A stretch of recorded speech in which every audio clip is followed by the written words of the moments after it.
ప్రభు యేసుక్రీస్తు వారి యొక్క నామములో మీ అందరికీ శుభములు తెలియపరుచుకుంటున్నాను.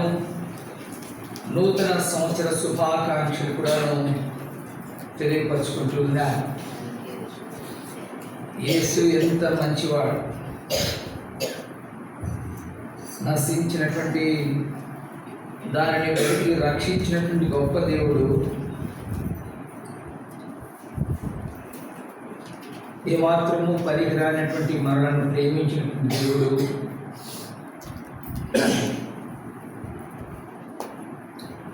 విశ్వాసఘాతకులుగా మోసగాళ్ళగా పేరుగాంచినటువంటి మనలను దగ్గరగా తీసుకున్నటువంటి దేవుడు. మోసగాళ్ళగా పేరుగాంచినటువంటి మనలను ఆయన ఆశీర్వాదానికి కారకుడిగా చేసినటువంటి దేవుడు.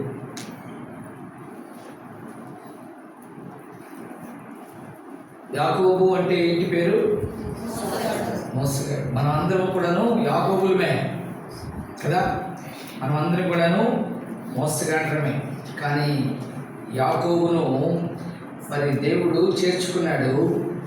యాకోబుని ఇశ్రాయేలుగా మార్చినాడు, ఆశీర్వాదకరంగా చేసినాడు. ఇశ్రాయేలుగా మార్చినటువంటి దేవుడు వీళ్ళతోటి నాకేం పని అని చెప్పేసి అనుకోలే. ఇశ్రాయేలును కాపాడటం కోసం ఆయన కొనుక్కుండా నిద్రించకుండా కాపాడుతూ ఉంటున్నాడు. ఇశ్రాయేలు కాపాడువాడు కొనుకడు, నిద్రపోడు. అర్థమైందా? ఒక్క క్షణం కూడా, ఇప్పుడు పాట పాడతాం కదా, ఒక్క క్షణం కూడా ఆయన మనల్ని విడిచిపెట్టడానికి ఇష్టపడట్లే. ఎందుకంటే తెలుసా, మనల గురించి తండ్రి దగ్గర అనుమతి పొందినాడు. అయ్యా నేను చూసుకుంటాను వీడని అని చెప్పేసి, ఈ సంవత్సరం ఉండని ఆయన అని చెప్పేసి. అడవిలో ఉన్నటువంటి అనుభవాన్ని పట్టణంలో తీసుకొస్తే ఎలా ఉంటుంది? మన భాషలో చెప్పాలంటే ఊళ్ళో అమ్మాయిని తీసుకొచ్చి సిటీలో పెట్టమంటే ఎలా ఉంటారు? ఆ అలవాట్లు వేరు, ఈ అలవాట్లు వేరు కదా. గ్రామంలో బ్రతికినటువంటి అలవాట్లు వేరు. ఏమాక బాగనవా అని ప్రతి వాడిని పలిగిస్తుంటారు అక్కడ. అట్లా సిటీలో అట్లా పలిగిస్తే అని చెప్పంటాం. అయితే ఇక్కడ అలవాటు కదా. అలాంటి అనేకమైనటువంటి నాగరికత లేనటువంటి మనలను దేవుడు మరి ఎంతగానో ఆయన ఆదరించి మనను కనికరించి ప్రతి విషయంలో కూడాను మనకున్నటువంటి డాగులు, కళంకాన్ని, మత్సను ఆయన తుడిచివేయటం కోసం, మనకున్నటువంటి ప్రతి విధమైనటువంటి గాయాన్ని కూడాను మానుకోవడం కోసం ఆ ప్రభువు ఎంతో వేదన పడ్డాడు. దేవుని వాక్యం సెలవిస్తుంది, ఆయన పొందిన దెబ్బల చేత మనకు స్వస్థత కలుగుతుంది. నీవు పొందినటువంటి దెబ్బలతో నువ్వు బాధపడుతూ ఉంటున్నావేమో, నువ్వు సిగ్గుపడుతూ ఉంటున్నావేమో. యేసు ప్రభువు నీకు బదులుగా నిన్ను రక్షించుకున్నాడు అనేటువంటి విషయాన్ని బట్టి ఈ క్రొత్త సంవత్సరంలో నీకు ఇచ్చినటువంటి యొక్క క్రొత్త నూతనమైన అనుభవంలో యేసు ప్రభువుని నేను నమ్ముకుంటే, లేకపోతే యేసు ప్రభు మీద విశ్వాసం ఉంచితే, యేసు ప్రభువుని నేను కనుక నా రక్షకుడిగా స్వీకరిస్తే నాకు ఎటువంటి ఇబ్బందులు వస్తాయో అనుకుంటూ ఉంటున్నావేమో, ఎటువంటి దెబ్బలు తగిలితే అనుకుంటున్నావేమో. కానీ యేసు నామంలో మీకు అందరికీ కూడాను స్వస్థత కలుగుతుంది. ప్రియులారా, ఈ లోకంలో నశించినటువంటి మనలను ఆయన రక్షించు నిమిత్తమై ఆయన ప్రశస్తమైనటువంటి రక్తాన్ని కడిగినాడు. ఏ భేదము లేనటువంటి మనలందరిలో కూడాను ఆయన భేదం చూపించడం కోసం ఆయన తనదైనటువంటి యవన రక్తాన్ని కార్చి మనను నూతన పరచడానికి ఇష్టపడ్డాడు. దేవుని యొక్క వాక్యం సెలవిస్తుంది, యేసు రక్తము ప్రతి పాపము నుండి కడిగి మనలను పవిత్రులుగా చేస్తుంది.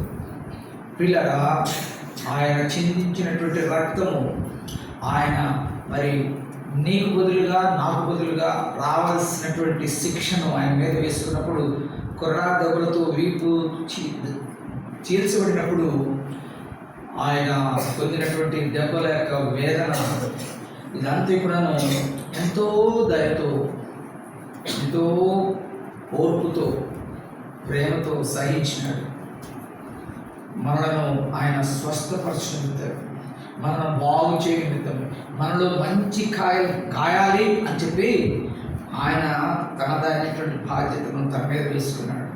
దెబ్బలు తినడానికి కూడాను ఆయన ఏమాత్రం ఇష్టపడలేదు. ఆయన నరాధారుడిగా ఈ లోకానికి వచ్చి ఆయన మరి సమస్త విధమైనటువంటి వేదన, బాధ, శ్రమ అనుభవించినాడు. ఒకనొక సమయంలో ఆయన కూడాను కష్టం వచ్చేసింది. గెత్సెమనేటువంటి తోటలో ఆయన ఉన్నాడు, అయ్యా నేను భరించలేను, ఆ వేదన నేను సహించలేను,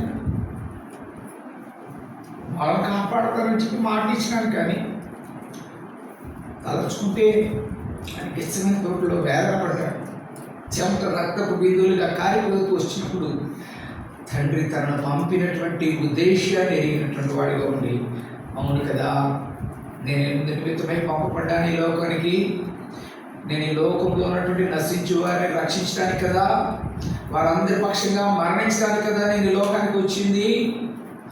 నేను కనుక ఈ విషయంలో వెనుకాడినట్లయితే నా తండ్రి నామం ఏమవ్వాలి, నా తండ్రికి యొక్క కీర్తి ఏమవ్వాలి? సహించినాడు, తెలుసుకున్నాడు, తండ్రి నా చిత్తం కాదు నీ చిత్తమే నెరవేర్చును కాక అని చెప్పి భరించినాడు. తన బాధంతా దిగమింగుకున్నాడు.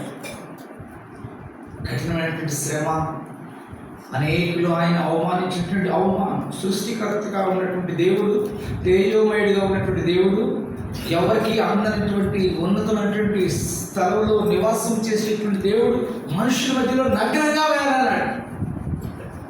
ఎంత వేదన పడ్డాడు, ఎంత సిగ్గుపడ్డాడు.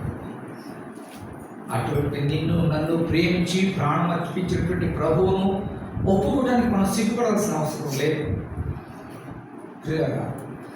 అంతటి వేదనతోటి ఆయన తన యొక్క శరీరాన్ని చారలుగా దున్ని తన ఆఖరి రక్తపు బొట్టు వరకు కూడా కార్చినాడు. ఎందుకంటే ఆయన నిన్ను నన్ను ప్రేమించినాడు కాబట్టి. ఆయన ప్రేమించినటువంటిది నిజం, ఆయన ప్రాణం పెట్టింది నిజం, ఆయన చనిపోయింది నిజం, ఆయన పాతి పెట్టబడింది నిజం, ఆయన తిరిగి లేచింది కూడాను నిజమే. చరిత్రలో అనేకమైనటువంటి ఆధారాలు ఉన్నాయి, కథ కాదు ఇది. నాన్న అలాగనా నేను నిన్ను ప్రేమించాను అనేటువంటి గుర్తుగా ఆయన ఈ మధ్యలో ఆయన యొక్క బలను మన మధ్యలో ఏర్పరచుకున్నాడు. ప్రియులారా, ఇది ఒక వింత, ఇది ఒక ఆశ్చర్యం, ఇది ఒక అద్భుతం. ఏంటి అనంటే, మరి మనం కూడి వస్తున్నటువంటి సమాజంలో మన మధ్యలో బల్ల ఉంచడం అనేటువంటిది ఒక అద్భుతమైనటువంటి సంగతి. మీకు తెలుసో తెలీదో, ఆ బల్ల మనం సమీపిస్తూ ఉంటున్నప్పుడు పరిశుద్ధాత్మ దేవుడు, అదృశ్యమైనటువంటి దేవుడు మనల్ని సమీపించి మనతో మాట్లాడి మన హృదయాన్ని స్పృశించి మన హృదయంలో ఉన్నటువంటి తలంపులు అన్నింటినీ కూడా ఆయన మరి కడిగి వేస్తూ ఉంటూ ఉన్నాడు. ప్రియ సహోదరుడ, సహోదరి, ఆయన నిన్ను నన్ను ఎంతగా ప్రేమిస్తున్నాడంటే, ఈ విధంగా ఒంటరిగా ఈ లోకంలో మనం విడిచిపెట్టడానికి ఆయనకి ఏమాత్రం ఇష్టం లేదు. ఆయన ఉన్నటువంటి స్థలం నిన్ను నన్ను కూర్చుని పెట్టడం కోసం ఆయన ఇష్టపడుతూ ప్రణాళిక వేసి ఉంచి ఉన్నాడు. ప్రియ సహోదరుడ, సహోదరి, నువ్వు ఈ లోకంలో ఉంటూ ఉన్నప్పుడు మా నాన్నగారు ఒక సెంటు భూమి కూడా నాకు ఇవ్వలేదు, ఒక్కొక్క అంగుళం కూడాను మా కోసం సంపాదించలేదు అనుకుంటూ ఉంటున్నామేమో. కానీ నీ పరమ తండ్రి పరలోకంలో నీకు ఒక స్థలం సిద్ధపరుస్తూ ఉంటున్నాడు. నీవు నివాసం చేకూరుస్తూ నిన్ను నిత్యత్వం వరకు తనతో పాటు ఉంచుకోవడం కోసం ఆయన అంత గొప్ప ఆలోచన కలిగినటువంటి వాడిగా ఉంటున్నాడు. ఈ భూమి మీద మనం తల్లి యొక్క గర్భంలో పిండాకృతి కాకమునిపే నీ కొరకు, నా కొరకు, నీకు బదులుగా, నాకు బదులుగా ఆయన ప్రాణం అర్పించి, ఆయన మరణించి తిరిగి లేచి ఆరోహణుడై తండ్రి కుడిపార్శ్వన కూర్చుని మన కొరకే విజ్ఞాపన చేస్తూ ఉంటూ ఉన్నాడు. ఆయన తిరిగి వస్తానని చెప్పినాడు. నేను మరలా వచ్చేదను, మీరందరూ కూడాను నేను స్థలంలో ఉండలాగిన నేను కొనిపోయేదను అని చెప్పేసి మరి ఆయన చెప్పి వెళ్ళినాడు. ఆయన త్వరగా వస్తూ ఉంటున్నాడు. ఆయన త్వరగా రానయించినప్పుడు ఎంతమంది అయితే ఆయన యందు విశ్వాసం ఇచ్చిన వారై ఉంటారో, ఎంతమంది అయితే ఆయన కొరకై సిద్ధపడిన వారుగా ఉంటారో, ఎంతమంది అయితే తమలో ఉన్నటువంటి చేదును తీసివేసుకున్న వారుగా ఉంటారో, ఎంతమంది అయితే తమలో ఉన్నటువంటి మరి పాపపు స్థితిని శుభ్రపరుచుకున్న వారై ఉంటున్నారో, అటువంటి వారందరినీ కూడాను ఆయనతో పాటు తీసుకువెళ్ళటం కోసం రానయింటూ మనుషులు, బలహీనులు, ఇటువంటి బలహీనతలు, అనేకమైనటువంటి బలహీనతలు కలిగినటువంటి మనలో మాటికి పడిపోయేటువంటి స్వభావం కలిగినటువంటి మనలను ఆయన ఎంతగానో ప్రేమించినాడు, ఎరిగినవాడు. కాబట్టి మనం రోజు వారం మనం సరిదిద్దుకునేటువంటి గొప్ప అవకాశాన్ని దేవుడు బలలో మనకు అనుగ్రహించినాడు. ప్రియ సహోదరుడ, సహోదరి, ఆ బల్ల మన మధ్యలో ఉండి ప్రాణం పెట్టినటువంటి ప్రభు గురించినటువంటి ప్రేమను గురించి మనకు ప్రకటిస్తూ ఉంటుంది. రోజు మనతో మాట్లాడుతూ ఉంటుంది.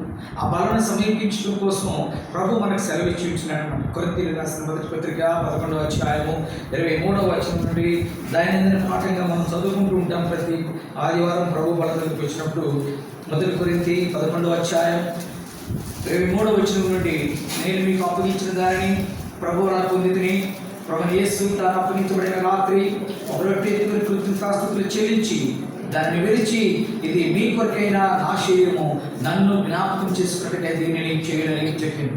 ఆ ప్రకారమే భోజనమైన ఆయన పాత్రను ఎత్తుకొని, ఈ పాత్ర నా రక్తం అనే కృత నిబంధన, మీరు దీనిని తాగినప్పుడల్లా నన్ను జ్ఞాపకం చేసుకున్నట్టుగా దీనిని చేయడని చెప్పాను. ప్రియ సహోదర, సహోదరి, ఈ మాటలు పౌలు గారు ప్రభు యొక్క మాటలుగా మనకు ప్రకటించినాడు. కానీ ఒక సంగతి జ్ఞాపకం చేసుకునండి, చిన్నవాళ్ళు పెద్దవాళ్ళని జ్ఞాపకం చేసుకుంటారా, పెద్దవాళ్ళు చిన్నవాళ్ళని జ్ఞాపకం చేసుకుంటారా? ఏమండి, చిన్నవాళ్ళు పెద్దవాళ్ళని జ్ఞాపకం చేసుకోవాలి కదా. ఒక ప్రధానమంత్రి, ఒక ప్రెసిడెంట్, లేకపోతే మన ఊరు ఎమ్మెల్యే, లేకపోతే మన ఊరు ఎంపీ, ఇటువంటి వాళ్ళందరూ కూడాను వాళ్ళు మనను జ్ఞాపకం చేసుకోగలరు. మనం వాళ్ళని జ్ఞాపకం చేసుకోవాలి. చిన్నవాళ్ళం మన అవసరం ఉంటుంది. చిన్నవాళ్ళం మనకు ఆయన యొక్క ఆదరణ కావాలి, ఆయన కనికరం కావాలి, ఇటువంటివన్నీ ఉంటాయి. కానీ ఇదేంటి, ఈయన ఏమంటున్నాడు తెలుసా? నన్ను జ్ఞాపకం చేసుకోండి అంటున్నాడు. ఎవరైనా సృష్టికర్త, ఎవరైనా సర్వోన్నతమైన స్థలంలో ఉన్నటువంటి దేవుడు, ఎవరైనా అంటే నీ కొరకు నా కొరకు ప్రాణం పెట్టినటువంటి ప్రభు పాపములను క్షమించడానికి, పాపములను మన నుంచి తీసివేయడం కోసం అధికారం కలిగినటువంటి దేవుడు ఆయన దగ్గరికి పోయి, అయ్యా నన్ను క్షమించు, నా పాపములు క్షమించని చెప్పి ప్రభు దగ్గర వేడుకొనవలసినటువంటి మనలను ఆయన అన్నాడు, నన్ను జ్ఞాపకం చేసుకునండి అని అడుగుతున్నాడు. నన్ను జ్ఞాపకం చేసుకుని, ఎంత గొప్ప మాట, ఎంత భావం అందులో ఉందో తెలుసా? ఆయన మనం జ్ఞాపకం చేసుకోమంటున్నాడు. ఎందుకని ఆ బలను సమీపించినప్పుడల్లా కూడాను నా కొరకే కదా ఆయన చనిపోయింది, నా కొరకే కదా ఆయన రక్తం కార్చింది, నా పాపముల కొరకే కదా అనేటువంటి ఆ ఆలోచన నీకు కలిగి ఆయన జ్ఞాపకం చేసుకోమంటున్నాడు. ఎంతవరకు ఆయన అన్నమాట, నేను వచ్చు పర్యంతము అని అంటాడు. ఎంతవరకు ఆయన వచ్చు పర్యంతం. ఎప్పుడు వస్తానన్నాడు? ఆయన తరువాత నుంచి ఉన్నాడు. ప్రియ సహోదర, సహోదరి, ఆ యొక్క బలలో పాలు పొందినప్పుడల్లా కొన్ని షరతులు ఆయన పెట్టినాడు. ఒకటి, ఆయన జ్ఞాపకం చేసుకొని పెట్టాడు. రెండవది, ఆయన వచ్చి పర్యంతము దీనిని చేయమని చెప్పినాడు. మూడవదిగా ప్రాముఖ్యమైనటువంటి సంగతి చెప్పినాడన్నమాట, మిమ్మల్ని మీరే పరీక్ష చేసుకోనండి అని చెప్పినాడు. మిమ్మల్ని మీరే పరీక్ష చేసుకోనండి. ఎంత గొప్ప మరి అవకాశం ఇచ్చినాడు కదా. ప్రియ సహోదరుడా, సహోదరి, ఆయన మనల్ని నమ్మాడండి. ఆయన పూర్తిగా నమ్మాడు మనల్ని. నా బిడ్డలు వాళ్ళు పరీక్ష చేసుకుంటారు, అబద్ధం ఆడరు అని చెప్పేసి అనుకుంటున్నాడు. అంతగా స్వేచ్ఛను మనకి ఇచ్చినాడు. మిమ్మల్ని మీరే పరీక్ష చేసుకోరండి. ఆయన ఉద్దేశం ఏంటంటే, మనం ఈ బలలో ఎందుకు పాలు పొందాలి అని చెప్పానంటే, మనలో ఉన్నటువంటి చెడును తొలగించుకోవడం కోసం, మనలో ఉన్నటువంటి దుర్నీతిని లేకపోతే దుష్టత్వాన్ని తొలగించుకోవడం కోసం. ఎవరు మొట్టమొదట మనం నీతిమంతులుగా తీర్చిపడేటువంటి అర్హత యోగ్యత మనలో లేదు. కానీ ఆయన రక్తంలో మనం కడబడిన తర్వాత, ఆయన మనం శుద్ధ హృదయాలుగా చేసిన తర్వాత తిరిగి ఆ యొక్క ప్రభువు మనకి ఇచ్చినటువంటి యోగ్యత ఏంటంటే, నువ్వు మాటికి పేతురు అన్నాడు, పేతురుతో ఒక మాట చెప్పినాడు. యేసుక్రీస్తు ప్రభు సిలువ వేయడానికి మనకు శిష్యులందరినీ కూడా మేడగదిలో కూర్చోబెట్టి ఆయన అన్నమాట, ఇప్పుడు నేను మీకు అందరి కాళ్ళు కడగాలి అని అన్నాడు. పేతురు అన్నాడు, అయ్యో నా కాళ్ళు మీరు కడగడం ఏంటంటే, బాబు మీరు పెద్దవాళ్ళు కదా, మీరు పెద్దవాళ్ళు నన్ను కడగడం ఏంటి అని చెప్పేసాను. అన్నప్పుడు పేతురు అన్నాడు, నేను నిన్ను కడగకపోతే నాలో నీకు పాలు లేదన్నప్పుడు పేతురు ఏమన్నాడు, పేతురు అన్నాడు, అయితే నన్ను మొత్తం కడగమన్నాడు, నన్ను మొత్తం కడగమన్నాడు. అప్పుడు ప్రభు చెప్పినట్టు మాట్లాడాడు, ఒకసారి కడగబడిన తర్వాత, ఒకసారి స్నానం చేసిన తర్వాత మరలా తిరిగి స్నానం చేయాల్సిన అవసరం లేదు, కానీ పాదాలు మాత్రం కడుక్కుంటే చాలని. దానిలో అర్థం ఏంటంటే, ఒకసారి ప్రభువును అంగీకరించిన తర్వాత, ఒకసారి ప్రభు ద్వారా క్షమించబడిన తర్వాత, ఒకసారి ప్రభువులో తను అయిపోయిన తర్వాత మనం మాటికి కడగవలసిన అవసరం లేదు. కానీ ఈ లోకంలో ఉన్నటువంటి మాలిన్యం మనకు అంటుకుందేమో అనేటువంటి విషయంలో మాత్రం మనం బలహీనమే. ఎందుకంటే ఈ లోకంలో మనము ఉన్నాము. లోకము దుష్ట లోకం. ఈ దుష్ట లోకంలో మనం సంచరిస్తున్నప్పుడు మాట ద్వారా, చూపు ద్వారా, ఆలోచన ద్వారా, క్రియల ద్వారా, నడక ద్వారా, పడక ద్వారా అన్ని విషయాల్లో కూడా తప్పిపోయేటువంటి అవకాశం ఉంది. కాబట్టి అటువంటి పరిస్థితుల్లో మరి దేవుని యొక్క వాక్యము మన మీదకు వచ్చినప్పుడు, దేవుని వాక్యం ద్వారా మనతో మాట్లాడుతున్నప్పుడు, ఆ వాక్యపు వెలుగులో మనం పరీక్ష చేసుకున్నప్పుడు, ఆ వాక్యంలో మనం ఒప్పించబడినప్పుడు, మన హృదయంలో ఆయన ఒప్పించబడినటువంటి భాగంలో ఈ భాగం అని దేవుడు మనతో మాట్లాడుతున్నప్పుడు దాన్ని మనం మరి దావీదు చెప్పినట్టుగా కప్పుకోకుండా ఒప్పుకోవాలి. అప్పుడు కనికరించబడతాం. అది ఇక్కడ కనికరించబడేటువంటి స్థానం ఇది. ప్రియులారా, ఈ లోకంలో ఎంతోమంది ఎన్నో పాపాలు, ఎన్నో దుష్టకార్యాలు చేస్తున్నారు, నరహత్య చేస్తున్నారు, లేకపోతే అనేక మంది మోసం చేసేస్తున్నారు, వారుగా ఉంటూ ఉన్నారు. ఇస్కరియోతు యోధ కూడాను మోసం చేశాడు. ఇస్కరియోతు యోధ ఎవరో తెలుసా? నేను కాదు అంటారా? ఇస్కరియోతు యోధ ఎవరండి? ఇస్కరియోతు యోధ మీ ఊరిలో ఉన్నాడా? 12 మంది శిష్యులు, ఒక శిష్యుడు. ఆ శిష్యుడు యేసు ప్రభువును మోసం చేశాడు. అప్పగించినాడు. అప్పగించిన తర్వాత ఆయనకు క్షమాపణ అడగాలనేటువంటి ఆలోచన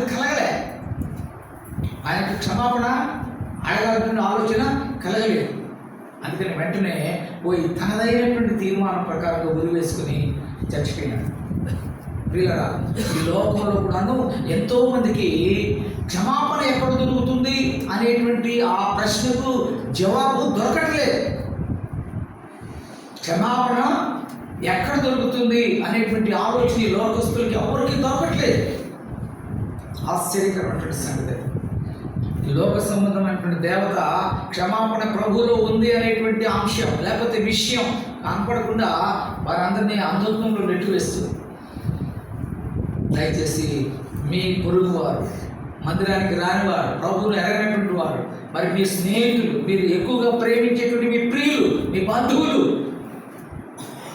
వారికి చెప్పండి, క్రీస్తు ప్రభువులో క్షమాపణ ఉంది.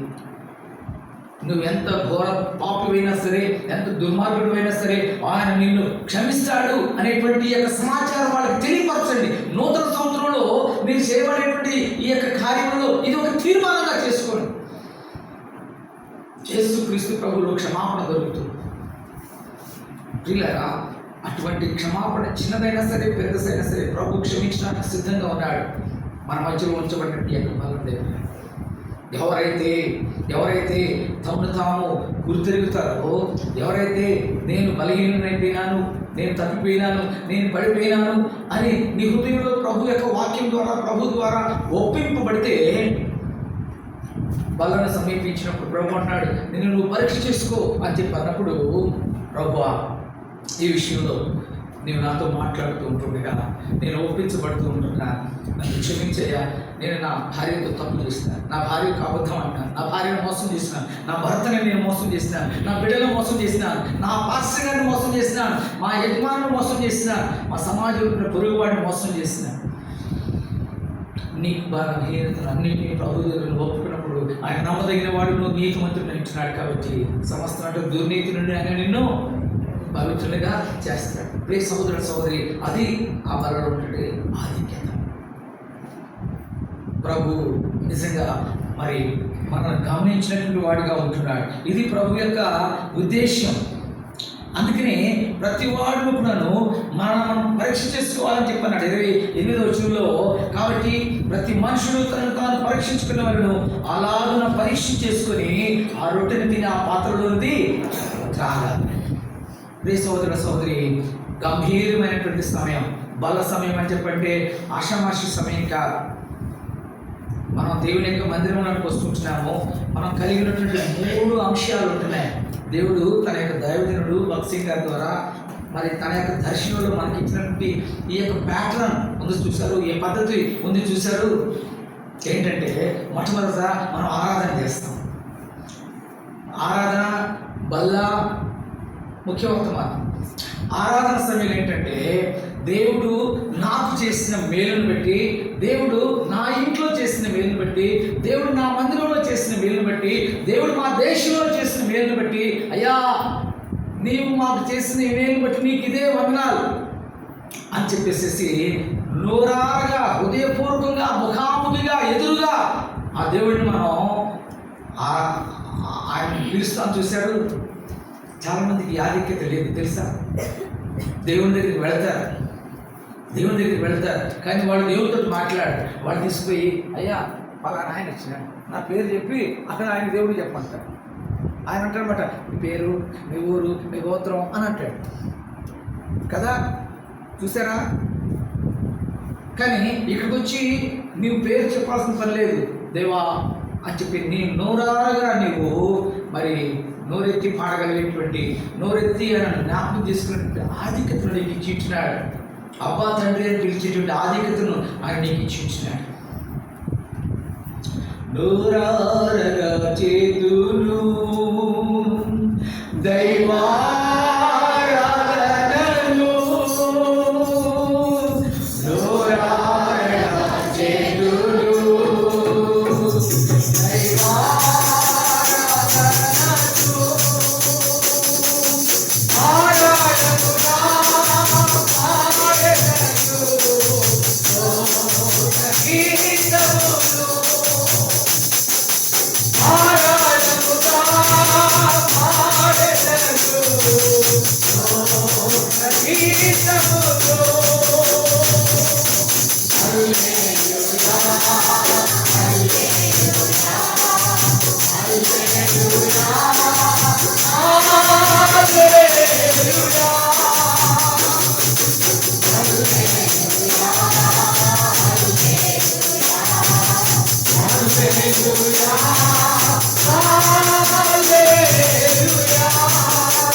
దొరుకుతుందా? ప్రియ సహోదరుడా సహోదరి, ఎంత గొప్ప మరి అవకాశాన్ని దేవుడు మనకి ఇచ్చినాడు. ప్రభువా ఇదే నా కృతజ్ఞత అని చెప్పేసి. ప్రియ సహోదరుడా సహోదరి, దేవుని యొక్క ఆలయంలో, దేవుని యొక్క మందిరంలో మనం పొందేటువంటి గొప్ప అనుభూతి అది. దాంతో మన నరనరాల్లో ఉన్నటువంటి దాని తీపులను శుద్ధి చేయబడుతూ యేసు రక్తం ఆ విధంగా పనిచేస్తూ ఉంటూ ఆరాధనలో దేవునితోటి ఐక్యమైనటువంటి గొప్ప అనుభూతిని మనం పొందగలిగేటటువంటి ఆధిక్యతను దేవుడు మనకి ఇచ్చినాడు. ఆరాధనలో ముఖాముఖిగా తండ్రితో మాట్లాడేటువంటి ఆధిక్యత ఇచ్చినాడు. బట్ ఎవరికి ఇప్పుడు అటువంటి ఆధిక్యత లేదు. గమనించండి. వేరే గుళ్ళలో కానివ్వండి, వేరే ఆచారంలో కానివ్వండి, ఈవెన్ క్రైస్తవులుగా పేరున్నటువంటి బెంతకోస్తు కానివ్వండి, వేరే ఇంకా వెస్లీ, మెథడిస్ట్, బ్యాప్టిస్ట్ మిగిలినటువంటి వాళ్ళు వెళ్తారు, కూర్చుంటారు, అయ్యగారు చదువుతాడు, వాళ్ళు వింటారు, వచ్చేస్తారు. అవునా? వెళ్ళారు ఎప్పుడైనా? వాళ్ళు దేవుడితో ముఖాముఖిగా మాట్లాడేటువంటి తరుణాన్ని వాళ్ళు కలిగి ఉండరు. రెండవదిగా బల్ల సమయంలో గంభీరమైనటువంటి సమయం, ఎంతో మరి పవిత్రంగా బలను ఆచరించడానికి దేవుడు కోరుకుంటూ ఉంటున్నాడు అనమాట. మిమ్మల్ని మీరు సరిదిద్దుకోండి అని మాటికి తరుణం ఎందుకు ఇస్తున్నాడు తెలుసా? పౌలు భక్తుడు చెప్పినట్లుగా మనం అందరూ కూడాను దేవుని యొక్క మందిరానికి వచ్చి దేవుని యొక్క వాక్యాన్ని విని దేవుని యొక్క సంగతులను తెలుసుకుంటుంది ఎందుకు అని చెప్పారంటే, రోజు మనం ఎదిగిన వాళ్ళమై క్రీస్తు సారూప్యంలోకి వెళ్ళాలి.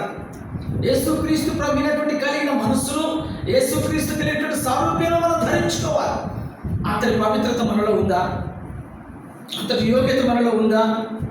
కాదు. ప్రభు కోరుకునేది ఏంటి అని చెప్పంటే, నువ్వు అటువంటి పవిత్రుడుగాను అటువంటి యోగ్యత కలిగినటువంటి వ్యక్తిగాను తీర్చిదిద్దబడాలి అని చెప్పంటే, రోజు కూడా నువ్వు రక్త ప్రోక్షణ క్రిందికి రావాలి. రోజు నువ్వు పరీక్ష చేసుకోవాలి. ప్రభుత్వ సమంగా మరి నేను ఉన్నానా, నేను ఎదిగానా అనేటువంటి క్రీస్తును పోలినటువంటిగా ఎదగాలి. అది ఆయన ఉద్దేశం. ఎప్పుడైతే ఆయన పోలి మనం నడుచుకుంటామో అప్పుడు ఆయన వస్తాడు, అప్పుడు మనం ఆయన తీసుకుని వెళ్తాడు.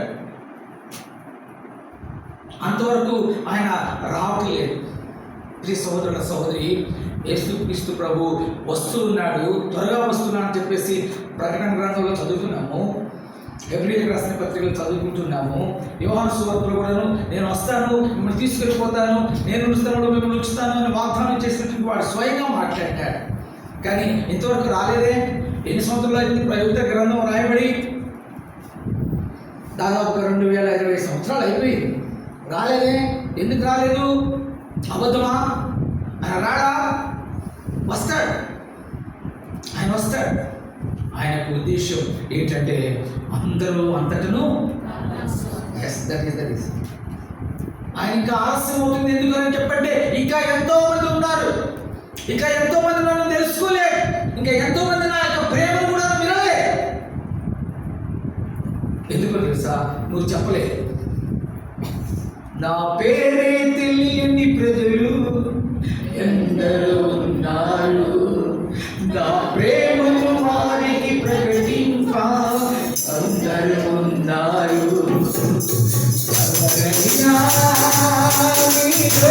ఎవరైనా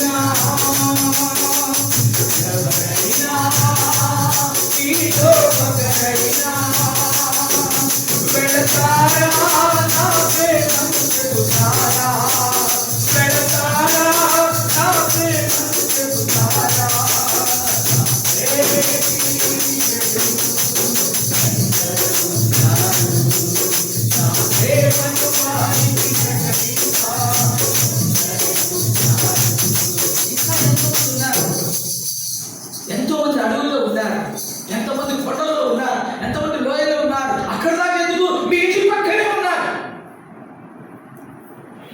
మీ ఇంట్లో కూడా ఉన్నాడు. వాళ్ళు దేవుని మందిరానికి రావట్లేదు, దేవుని ప్రేమను ఎరగలేదు. వాళ్ళకి మీరు చెప్పారా? పిల్లరా, 10 మంది కుష్ఠరోగిని ప్రభు బాగా చేసినప్పుడు ఒక కుష్ఠరోగికి మాత్రమే ఆయన దగ్గరికి తిరిగి వచ్చినప్పుడు ప్రభు అన్నాడు, నువ్వు ఒక్కడే వచ్చేవేనాయనా, మిగిలిన 9 మంది దగ్గర ఎక్కడా అడగలే? మిమ్మల్ని కూడా అదే అడుగుతున్నాడు. మీరు ఒక్కడే వచ్చారే, మీ ఇంటంతటి నేను ఆశీర్వదించలేదా? మీ ఇంటంతటి నేను దీవించలేదా? మీ ఇంటికి కావాల్సినటువంటి దాన్ని నేను అనుగ్రహించలేదా? నీ భర్త ఎక్కడా? నీ భార్య ఎక్కడా? నీ బిడ్డలు ఎక్కడా? ఏం జవాబు చెప్తాం? తల్లిదండ్రులు వస్తే బిడ్డలు లేరు, బిడ్డలు వస్తే తల్లిదండ్రులు లేరు. క్లియరా? అటువంటిది కాదు. సంపూర్ణంగా మనం ప్రభు లోపల సరిదిద్దబడినటువంటి వారంగా ఉండాలని ప్రభు కోరుకుంటున్నాడు. ఈ విషయాలని గ్రహించకుండా పక్క వాళ్ళు చేయెత్తారు కాబట్టి నేను కూడా చేయెత్తుతాను, పక్క వాళ్ళు ఏమనుకుంటారో చెప్పి నేను ఎత్తుతాను, నేను పాస్టర్ గారిని కదా, లేకపోతే సంఘ పెద్దని కదా, నేను లీడర్ని కదా, నేను ఇంతకంటే సీనియర్ని కదా అని చెప్పేసి వాళ్ళ కోసం వీళ్ళ కోసం ఎత్తితే ప్రభు అనమాట. ఎవరు మనం పరీక్ష చేసుకోకపోతే చాలామంది చూడండి, దయచేసి చూడండి, మీరు పరీక్ష చేసుకోకుండా ప్రభు శరీరమని వివేచింపక తిని 29వ వచనం, వివేచింపక తిని త్రాగువాడు తనకు శిక్షా విధి కలిగితే తిని త్రాగుచున్నాడు. ఇందువలన మీరు అనేకులు బలహీనులను రోగులను చాలా మంది నిద్రించేవారుగా ఉంటూ ఉన్నారు. మీలో బలహీనులను రోగులను నిద్రించేవారుగా ఉంటున్నారు. అయితే మనమే విమర్శించుకునే కదా తీర్పు పొందక పోదాం. ఇది కూడా ఒక గంభీరమైనటువంటి సందేశం. తీర్పు తీర్చడం మరి ఈ యొక్క విషయంలో ప్రభు మనను నీకు నాకు స్వేచ్ఛగా వదిలిపెట్టినాడు. నాయన మిమ్మల్ని మీరే పరీక్ష చేసుకోండి, మిమ్మల్ని మీరే పరీక్ష చేసుకోండి, యోగ్యులుగా ఉన్నారా లేదా అని చెప్పేసి. కానీ మనమందరం కూడా తిరిగి మారు మనసు పొందినాము, బాప్తిస్మం పొందినాము, ప్రభువును ఆరాధన చేస్తున్నాము, వాక్యం చదువుతున్నాము, ప్రార్థన చేస్తున్నాము, అన్నీ చేస్తున్నాము. కానీ ఈ విషయంలో యథార్థతను కోల్పోతూ ఉంటున్నాం. వాళ్ళు ఏమనుకుంటాము అనేటువంటిది ఇతరుల కోసం చెయ్యి అందులో పాల్పొందుతూ ఉంటున్నాం. యథార్థంగా లేదు, ఈసారి నేను మా ఆయన మీద కోపడ్డాను, తిట్టి వచ్చినాను నేను ఇప్పుడు, అందుకని నేను మాట్లాడను అని చెప్పి నేను తీసుకోవడం అని చెప్పేసి యథార్థంగా మనం సరిదిద్దుకోవట్లే. ప్రభు ఏమంటాడు తెలుసా? తండ్రికి నీ యొక్క అర్పణను అర్పించినప్పుడు, అది నీ జ్ఞాపకం వచ్చినప్పుడు నీ అర్పణ అక్కడ పెట్టి నువ్వు మొట్టమొదలు పోయి సరిదిద్దుకొని రమ్మంటున్నాడు కదా. ఎట్లాగే మనం ఎవరైనా ప్రవర్తిస్తున్నాము, ఈ విషయంలో తప్పిపోతున్నాం. అందుకనే మనం అందులో అనేకులు ఎలా ఉంటున్నామంట, అనేకులు మనం ఏమంటున్నారు, చాలామంది బలహీనులుగాను రోగులుగాను నిద్రించేవాడుగా ఉంటున్నాం. ప్రియ సోదర సహోదరి, మనలో ఇటువంటివన్నీ కూడా ఉంటూ ఉన్నాయి. స్పష్టంగా దేవుడు రాసి ఉంటున్నాడు. మనం బలహీనులుగా ఉంటున్నాం. ఏ విషయంలో బలహీనంగా ఉంటున్నాం? ఆత్మీయ విషయంలో బలహీనంగా ఉంటున్నాం. అనేకులకు వాక్యం చెప్పలేకపోతున్నాం, అనేకులకు సాక్షిగా నిలబడలేకపోతున్నాం, అనేకులకు మనం మరి దేవుని యొక్క మందిరాన్ని నడిపించేటువంటి మాదిరికరమైనటువంటి వారంగా ఉండలేనటువంటి జీవితం జీవిస్తూ ఉంటున్నాం. క్రైస్తవుల పేరు మాత్రమే ఉంది. బహిరంగ సువార్తకి వెళ్ళి సువార్త పత్రికలు ఇస్తేనో, లేకపోతే గాస్పెల్ ఇస్తేనో, లేకపోతే మైక్లో యేసుప్రభువుని అంగీకరించడం చెప్తేనే కాదు. పౌలు భక్తుడు మీరందరూ కూడాను నడిచే పత్రికలు అంటాడు. మీరందరూ కూడాను పత్రికలు, మీరే పత్రికలు. మీ జీవితం పత్రికలుగా ఉండాలి. అందరూ గమనిస్తున్నారు. నేను, మీ ఇంటి వాళ్ళు, మీ పొరుగు వాళ్ళు, మీ బంధువులు ఎంతమంది మనల్ని గమనిస్తుంటున్నారు తెలుసా? పత్రికలుగా మనం ఉండాలి. మన యొక్క జీవితాలు ఆ విధంగా ఉండాలి. అందుకోసమే ప్రభు మనల్ని బతిమలాడి మరీ రక్షించినాడు, తన వాత్సల్యత చూపించినాడు. అనేకులు ఈ విషయంలో బలహీనంగా ఉంటూ ఉన్నారు. చాలామంది ఇంకొక సుపీరియర్ డిగ్రీ ఉంటున్నారన్నమాట, వాళ్ళకి రోగస్తులు ఉంటూ ఉన్నారు. చాలా సందర్భాల్లో మనకు రోగాలు ఎక్కువ ఉంటున్నాయి మన మందిరాల్లో. అయ్యగారికి చాలా థ్యాంక్స్ చెప్తున్నాను ఇవాళ. ఎందుకంటే ఏదైనా పరిచయం పోతే బ్రదర్ 12 గంటలకల్లా ముగించాలి, బ్రదర్ 1 గంటకల్లా ముగించాలంటే ఉస్సు పొంగి బాగా ఫీల్ వచ్చినట్టు అనమాట. మాకు కూడా మాట్లాడడం ఏమి రాదు. థ్యాంక్ యూ బ్రదర్, మీరు నాకు 2 గంటలు అయినా కూడాను ఇంకా బ్రేక్ వేయాలి.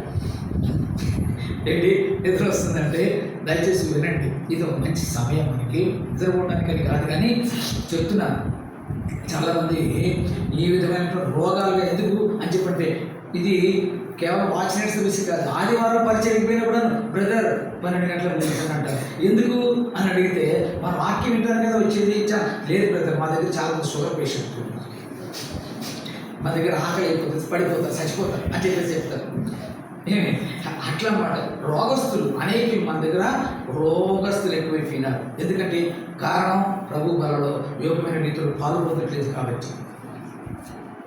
అయ్యా సాయంత్రం ప్రార్థన కూటాలు రండి బ్రదర్ అని చెప్పారంటే, అయ్యా మా వల్ల కాదయ్యా, సాయంత్రం అయ్యేటప్పటికి మాకు కళ్ళు కనపడు, కాళ్ళు పైకి ఎక్కలేను, మోకాళ్ళ నొప్పి వస్తే మాకు అది ఇవన్నీ చెప్తుంటారు అనమాట. ఎందుకు ప్రార్థన రావట్లేదు, ఎందుకు మందిరానికి రావట్లేదు అంటే రోగస్తులు ఎక్కువైపోయినా. 3వ కేటగిరీలు ఏంటంటే, చాలామంది నిద్రించే వాళ్ళుగా ఉన్నారు. ప్రియులారా, అనేకమైనటువంటి మనం నిద్రించేటువంటి వాళ్ళుగా ఉంటున్నాం.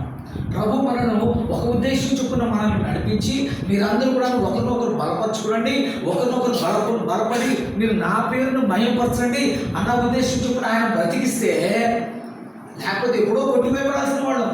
కానీ ప్రభు మనల్ని బ్రతికించిన తర్వాత మనం ఏం చేస్తున్నామంట, ఆయన కోసం పని చేయకుండా, ఆయన కోసం జీవించకుండా, ఆయన మహిమపరచకుండా నిద్రపోతున్నాం.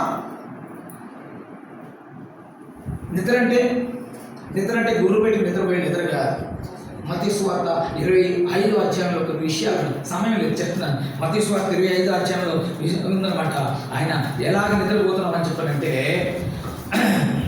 నా పేరు మీద మీరు చేయవలసినటువంటి పనులు అని చెప్పేసి ఉన్నాయన్నమాట. కుడివైపు ఉన్నటువంటి గొర్రెలతో ప్రభు అంటాడనమాట, ఆశీర్వదించబడిన వారారా అని అంటాడు.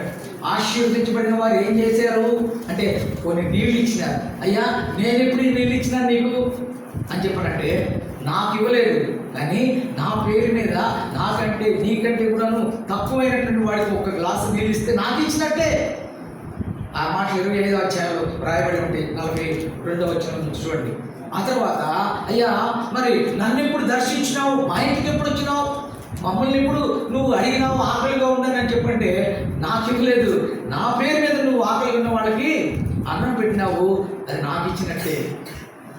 అయ్యా నిన్ను రోగిస్త్రీగా ఉన్నప్పుడు నువ్వు నన్ను దర్శించినావు అని చెప్పానంటే, అయ్యా నువ్వెప్పుడు రోగపడ్డావు, నువ్వెప్పుడు మంచాన పడ్డావు, నాకెప్పుడు తెలియలేదు, నేను ఎప్పుడు రాలేదంటే, లేదు నాయా నా కోసం రాలేదు, నీకంటే బలహీనటువంటి ఇంకొక వ్యక్తి రోగగ్రస్తులుగా ఉన్నప్పుడు ఆయన దగ్గరికి వెళ్ళి నువ్వు ప్రార్థన చేసినావు, అది నా కోసం చేసినట్టే. ఆ లిస్ట్ చెప్తా ఉంది చూడండి. ఎప్పుడైనా మనం ఆ విధంగా చేశామా? మన పొరుగువాడు ఇబ్బందుల్లో ఉన్నప్పుడు వెళ్ళామా, వాళ్ళతో మాట్లాడామా, చలిగా ఉన్నప్పుడు బట్టలు ఇచ్చినామా, ఆకలి ఉన్నప్పుడు రొట్టి ఇచ్చినామా, దాహంగా ఉన్నప్పుడు నీళ్ళు ఇచ్చినామా, రోగిగా ఉన్నప్పుడు ఆయన కోసం ప్రార్థన చేసినామా, చెరసాలలో బందీగా ఉన్నప్పుడు మనం వెళ్ళామా, పరామర్శించామా? నిద్రపోతున్నట్టే కదా. ఏం జరుగుతుందో తెలియకుండా నీ ఇంట్లో నువ్వు తింటూ తాగుతూ చూపిస్తున్నావు అని చెప్పారంటే నిద్రపోతున్నట్టే కదా. పొరుగు వాళ్ళ గురించి పట్టించుకుంటున్నామా? పొరుగు వాళ్ళ గురించి ఆలోచన చేస్తున్నామా? వాళ్ళు ఇబ్బందులు ఉన్నారు, కష్టాలు ఉన్నాయంటే చావని మనకెందుకు, మనం చూసుకుందాం అని చెప్పేసి అనుకుంటూ ఉన్నాం. గ్రామాల్లో అలా చేయరు. గ్రామాల్లో ఒక ఇంటికి ఒక ఆపద వచ్చినట్టు ఊరందరూ కలిసి చాలా చేస్తారు. పట్టణాలు మాత్రం ఎవరి తలుపులు అపార్ట్మెంట్లు ఎవరు ఇది వాళ్ళు వేసుకొని పడుకుంటుంటాం. సోదరుల సోదరి, ప్రభు ఈ రాత్రికాల సమయంలో క్రొత్త సంవత్సరాలు మాట్లాడుతూ ఉంటుండగా మనల్ని ఎందుకు ఉండనిచ్చినాడు, కొట్టివేయకుండా ఎందుకు ఉండనిచ్చినాడు అని చెప్పంటే, ఇవన్నీ పనులు మనం చేయాలి. ఆయన ఉండనిచ్చినది ఎందుకో తెలుసు. ఆఖరికి మనం ఒక మాట చదువుతున్నాం, నా మహిమ నిమిత్తమే, నా కీర్తి నిమిత్తమే మిమ్మల్ని నేను విడిచిపెట్టిన అంటున్నాడు. చూశారు, విడిచిపెట్టింది ఎందుకంటే ఆయన పని మనం చేయటం కోసం. ఆ పని మనం చేస్తున్నాము, పరీక్ష చేసుకోవాలి.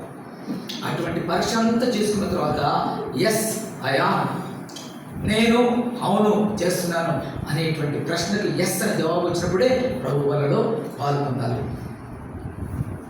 ప్రభు మరి అటువంటి పరీక్షలు తీసేసుకోవడం కోసం ప్రభు బలను మధ్యలో పెట్టాడు. కానీ వాడుక చొప్పున, అలవాటు చొప్పున, ఆచారం చొప్పున ప్రభు బలను పాల్గొనడానికి అది యోగ్యమైనటువంటిది కాదు.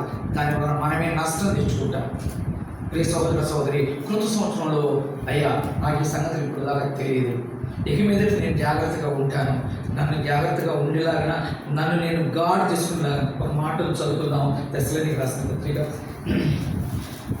నేను ముగించాలనుకుంటున్నాను కానీ బట్ ఐఎమ్ గెటింగ్ దిస్. ఆ యొక్క తలంపు ఆ విధంగా వస్తుంది, నేను మీ మధ్యలో తీసుకువెళ్తున్నాను. మరి ఇది దేవుని యొక్క ఉద్దేశం. దయచేసి చూడండి, మొదటి తెస్సలోనికీయులకు పత్రిక 4వ అధ్యాయం 4వ వచనం చదవడం తల్లి త్వరగా.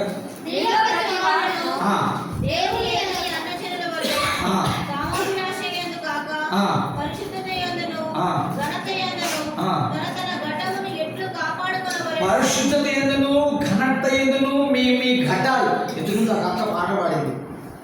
పవిత్రమైన ఘటంగా వాడుకోవడం కోసం అని చెప్పేసి ఆ పాటలో ఉంది.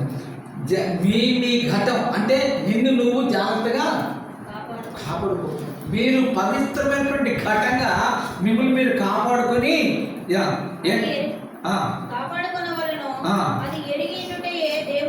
అది దేవుని చిత్తం. దేవుడు ఎందుకు మనల్ని బతకనిచ్చినాడు, ఎందుకు మనల్ని ఉండనిచ్చినాడు అని చెప్పారంటే, నిన్ను నన్ను ఆయన పరిశుద్ధతకు, ఆయన ఘనతకు ఎరిగి ఉండటమే. అయ్యా నేను ఉందే నీ కోసం అనేటువంటిది తెలియపరచడం కోసం.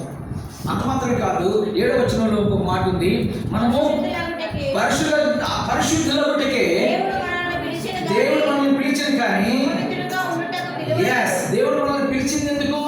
మనం పరిశుద్ధంగా ఉండాలని, ఆయన యొక్క పరిశుద్ధతలో మనం కూడా పాలువారం అవడానికి యోగ్యతను సంపాదించుకోవాలని ప్రభు మనల్ని ఉండనిచ్చినాడు. అంతేగాని మరి మనలో ఉన్నటువంటి బలహీనతలన్నింటిలో కూడా ప్రభు దగ్గర ఒప్పుకున్నప్పుడు సహాయం చేస్తానటువంటి సంగతిని జ్ఞాపకం చేసుకోవాలి.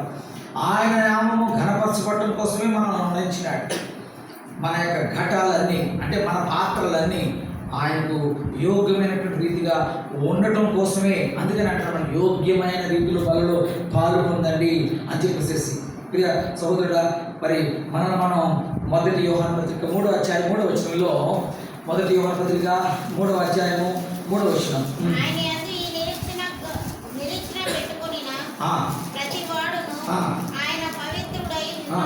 ఉన్నట్టుగా ఎస్, మీరు దయచేసి ఇంటికి వెళ్ళిన తర్వాత ఆ యొక్క కంటిన్యూషన్ చదవండి. ఆయన ఎలాగ ఉన్నాడో మనం కూడా అలాగే ఉండాలని, అవ్వాలని, అలాగే అవడం కోసమే ప్రభు బలను మన మధ్యలో ఉంచినాడని, ఆ బలలో రోజు రోజు పాలు పొందడం ద్వారా మనలో ఉన్నటువంటి దుర్నీతిని, మరి దుష్ప్రవర్తన వీటన్నిటిని కడుక్కుంటూ ప్రభు వచ్చేటువంటి సమయంలో యోగ్యులుగా నిలబడాలని ప్రభు యొక్క ఉద్దేశం. అలాగన ప్రభు యొక్క రాకడకే మనల్ని ప్రభు సిద్ధపరచును గాక. ఈ కొద్ది తలంపులతో మనం పరీక్ష చేసుకుంటూ ఉందాం. నేను యోగ్యంగా ఉన్నానా, యోగ్యమైన రీతిలో బలలో పాల్పొందుతున్నానా అనేటువంటి ప్రశ్న వేసుకొని ప్రభు యొక్క బలలో పాల్పొందుదాం. ప్రభు తన మాటలు